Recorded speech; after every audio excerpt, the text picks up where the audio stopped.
This is the early edition, a curated weekday guide to major news and developments over the past 24 hours, curated by Veronica Galka and read by an automated voice. Published August 29, 2025 on Just Security, an essential resource for those shaping a just and secure world. Here's today's news. Trump administration actions. President Trump yesterday canceled former Vice President Kamala Harris' Secret Service protection, according to a copy of a letter seen by CNN. As a former vice president, Harris was entitled to 6 months of protection after leaving office under federal law. According to several sources, former President Biden extended this protection for an additional year in a secret directive that Trump has now revoked. Edward Isaac Dover reports.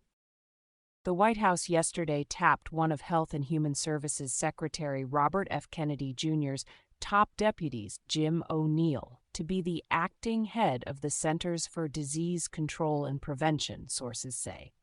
O'Neill is currently a HHS deputy secretary and will continue in the role while serving as the interim CDC head, the sources added. He was a frequent critic of the CDC during the height of the COVID-19 pandemic. Dan Diamond reports for The Washington Post. Trump yesterday signed an executive order expanding his effort to strip union protections from federal employees. Trump's new order directs NASA, the National Weather Service, and the National Environmental Satellite Data and Information Service, the U.S. Agency for Global Media, the Office of the Commissioner for Patents, and units of the Bureau of Reclamation to end their collective bargaining agreements. Chris Cameron reports for the New York Times. The Defense Department will no longer allow Chinese nationals to work as coders on the Pentagon's cloud systems, Defense Secretary Pete Hegseth announced on Wednesday, citing unacceptable risks to national security. Ashley Fields reports for The Hill. The Education Department wants Denver's public school system to convert its all-gender restroom facilities into sex-designated multi-stall restrooms to resolve a civil rights investigation and avoid sanctions, according to a statement released by the department yesterday. Juan Perez Jr. reports for Politico. The Defense Department is restoring a portrait of General Robert E. Lee to the U.S. Military Academy Library, officials say. The painting includes a slave guiding the Confederate general's horse. It is unclear how the Pentagon plans to restore the portrait without violating an order from a congressionally mandated commission for West Point to remove displays that commemorate or memorialize the Confederacy. Greg Jaffe reports for the New York Times. U.S. Foreign Developments. The United States will not participate in the UN's Universal Periodic Review (UPR) mechanism or submit its report on the human rights situation in the United States when it is due in November, a State Department official told Reuters. According to the official, the move is a consequence of Trump's February executive order directing the State Department to disengage from the UN Human Rights Council. A spokesperson for the Office of the UN, High Commissioner for Human Rights, said the organization regrets the U.S. decision. Andrew R.C. Marshall and Olivia Lepoitevin report. The United States and Panama yesterday presented a draft proposal seeking the UN Security Council's authorization for a new gang suppression force to help tackle gang violence in Haiti. It was not clear from the draft whether the force would supplement the existing Kenya-led multinational security support force in the island country, or what states would help finance the deployment and contribute troops. Francis Robles reports for the New York Times. The U.S. tariff exemption for package shipments valued under $800 ended today, with the U.S. Customs and Border Protection now collecting normal duty rates on all global parcel imports. White House trade advisor Peter Navarro yesterday claimed that the removal of the de minimis exception will save thousands of American lives by restricting the flow of narcotics and other dangerous prohibited items and add up to $10 billion a year in tariff revenues. David Lauder and Andrea Shalal report for Reuters. The European Commission yesterday proposed removing duties on imported U.S. industrial goods in a bid to pave the way for a reduction in U.S. tariffs on European cars. Philip Blenkinsop reports for Reuters. The Treasury Department's Financial Crimes Enforcement Network yesterday issued a new advisory warning U.S. banks to monitor their operations for attempts by Mexican drug cartels to use Chinese money laundering networks to hide their profits. Daniel Flatley reports for Bloomberg News. Russia-Ukraine war, U.S. and international response. European defense ministers will meet in Copenhagen to discuss the war in Ukraine today, following a Russian attack on Kyiv that killed 23 people and significantly damaged a EU diplomatic compound and the British Council's offices. Both the EU and the United Kingdom summoned their respective Russian ambassadors in response to the strikes. The UN Security Council scheduled an emergency meeting on airstrikes against Ukraine for this afternoon at the request of Ukraine, the United Kingdom, France, Slovenia, Denmark, and Greece. Sam McNeil reports for AP News. Philip Timotija reports for The Hill. The Trump administration yesterday announced it had approved a proposed $825 million sale of 3,350 extended-range attack munition ERAM missiles to Ukraine. A source said that if the sale is concluded as expected, the missiles could be delivered later this year.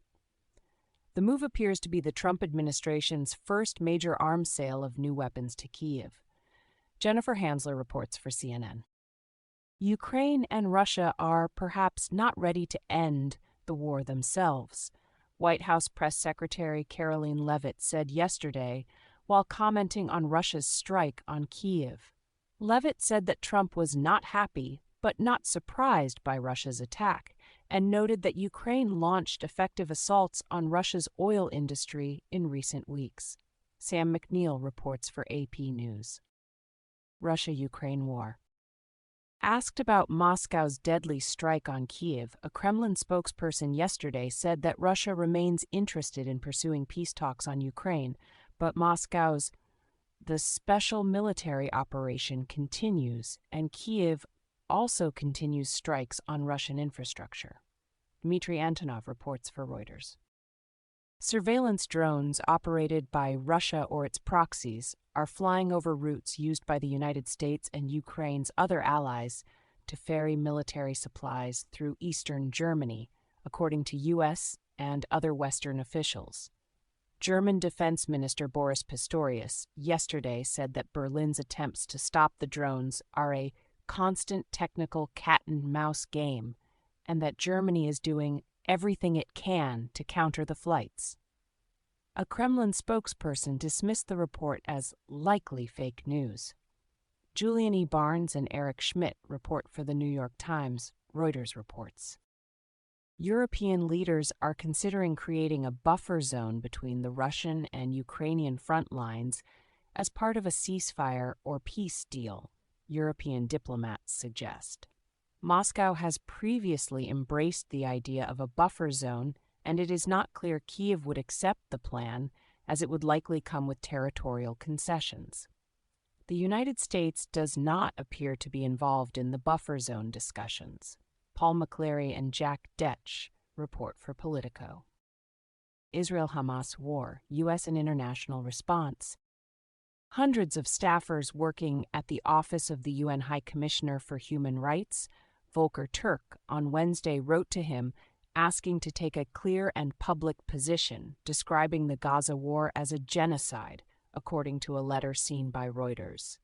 In the letter, the staff say they consider that the legal criteria for genocide have been met in the Israel-Hamas war. A UN spokesperson said that Turk has the full support of the UN, Secretary General Antonio Guterres, and that labeling of an event as a genocide is up to a competent legal authority. Emma Farge reports. The British government has barred Israeli officials from participating in the United Kingdom's biggest defense trade show due to the Israeli government's decision to further escalate its military operation in Gaza. A government spokesperson confirmed today. Israeli defense companies will still be able to attend the event. Reuters report. Israel-Hamas war. Israeli forces killed at least 16 Palestinians across Gaza yesterday, according to local medics. Separately, an International Committee of the Red Cross spokesperson said that 31 patients, most with gunshot wounds, were admitted to the Red Cross Field Hospital in South Gaza's Rafah. Nidal al-Mughrabi reports for Reuters. The little bit more food that is coming into Gaza is not nearly enough to do what we need to do in order to prevent widespread starvation, the World Food Programme's executive director Cindy McCain told Reuters. Separately, McCain said that she has personally met mothers and children who were starving in Gaza and spoke with Israeli Prime Minister Benjamin Netanyahu about increasing the flow of aid. Olivia Lepodovam reports. Sam Mednick and Sami Magdi report for AP News. Tech developments. The chairman of the Federal Trade Commission, Andrew Ferguson, has written to Google's parent company, Alphabet Inc., warning the tech giant not to filter or suppress emails sent over Gmail with partisan effects, Axios reports. Congressional Republicans in May called on the FTC to investigate whether Google's spam filters are unfairly putting some of their emails in recipients' spam folders. A Google spokesperson said the company's filters apply equally to all senders, regardless of political ideology. Hans Nichols reports. U.S. immigration developments. Kilmar Abrego Garcia's attorneys yesterday asked a federal judge for an order that would restrain Attorney General Pam Bondi and Homeland Security Secretary Kristi Noem from publicly attacking him, citing the impact of their statements on Abrego Garcia's right to a fair trial. Kyle Cheney and Josh Gerstein report for Politico. The Homeland Security Department is considering restricting the duration of foreign journalists' U.S. visas to 8 months, according to a proposed rule published in the Federal Register yesterday. Foreign journalists can currently stay for the length of their temporary activity or assignment in the United States. Laura Kelly and Rebecca Bache report for The Hill. 7 migrants deported from the United States arrived in Rwanda this month, a Rwandan government spokesperson said yesterday.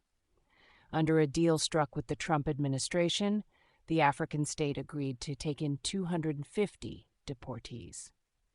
Lucy Fleming reports for BBC News. U.S. domestic developments. A federal judge yesterday rejected Saudi Arabia's attempt to dismiss a lawsuit brought by the families of 9/11 victims that alleges Saudi government agents provided an essential support network for the hijackers. The judge ruled that although the doctrine of sovereign immunity would ordinarily prevent a foreign government from being sued in U.S. courts, the lawsuit could still proceed due to a carve-out law Congress passed in 2016 to enable suits related to the attack. He also found that plaintiffs made a plausible case that high-ranking Saudi officials working in the United States provided assistance to hijackers in connection with their official duties. Mattathias Schwartz reports for the New York Times. In the first case of its kind, a federal judge yesterday authorized the refund of a $2,200 restitution payment made by a Janum 6 rioter pardoned by Trump. In authorizing the transfer, the judge wrote that sometimes a judge is called upon to do what the law requires, even if it may seem at odds with what justice or one's initial instincts might warrant. Kyle Cheney reports for Politico. The Republican chair of the Senate Health, Education, Labor, and Pensions Committee, Bill Cassidy, RLA, yesterday called on the CDC's Advisory Committee on Immunization Practices to indefinitely postpone its next meeting in light of the serious allegations that have been made about the meeting agenda, membership, and lack of scientific process being followed. Alexander Bolton reports for The Hill. The FBI yesterday said that it had arrested a Tennessee woman on charges of threatening to kill Senator Marsha Blackburn, Republican of Tennessee. Nate Rao reports for Axios. Federalization of domestic policing. In a joint letter published yesterday, 19 Democratic governors described Trump's threats and efforts to deploy National Guard troops without the request and consent of state governors as an ineffective and alarming abuse of power. Gregory Svirnovsky reports for Politico. Other global developments. The UN Security Council yesterday unanimously voted to end the deployment of the UN peacekeeping force in southern Lebanon at the end of next year. Lebanese officials last year called for the force to remain in the territory, saying the country's cash-strapped army does not have the resources to patrol the full area on its own. Edith M. Lederer reports for AP News. The Rapid Support Forces paramilitary yesterday shelled the besieged El Fasher city in Sudan's Darfur region, killing at least 24 people and wounding 55 others, the Sudan Doctors Network Medical Group said. Sami Magdi reports for AP News. Trump administration litigation. A federal judge yesterday blocked the Trump administration from firing Mike Abramowitz, the Voice of America's director, without the approval of the International Broadcasting Advisory Board. The judge ruled that the senior advisor for the U.S. Agency for Global Media, Kari Lake, cannot unilaterally fire Abramowitz, as the applicable statutory requirements could not be clearer and require the bipartisan board to approve the termination in a majority vote shortly after taking office. Trump dismissed 6 of the 7 members of the board designed to check political influence on federally funded newsrooms and has not named their replacements. David Folkenflik reports for NPR. A full federal appeals court yesterday revised its earlier decision that a group of nonprofits could not challenge the Trump administration's decision to freeze billions of dollars in congressionally approved foreign aid, ruling that the plaintiffs can continue challenging the move in a lower court for a subset of their claims. Zach Montague reports for The New York Times. The Federal Reserve Governor, whom Trump tried to fire this week, Lisa Cook, yesterday filed a lawsuit challenging the dismissal. The legal challenge asks the court to rule that removal of a board member for cause cannot include an unsubstantiated allegation of the sort Trump leveled against her. Kyle Cheney and Josh Gerstein report for Politico. Thank you for listening to Just Security's early edition today, August 29, 2025. If you enjoy listening, Just Security's analytic articles are also available in audio form on the justsecurity.org website. To stay up to date on Just Security's analysis of law, policy, and current events, go to justsecurity.org, subscribe to Just Security on Substack, and follow us on LinkedIn, Blue Sky, Facebook, and Threads. In case you missed it, yesterday on Just Security. The Fantasy of a European Reassurance Force for Ukraine by Michael Carpenter. What Just Happened? Dismantling the Intelligence Community's Foreign Malign Influence Center by David Salvo. Quantum Supply Chains, a Test Case for a New Economic World Order by Ulrich Manns.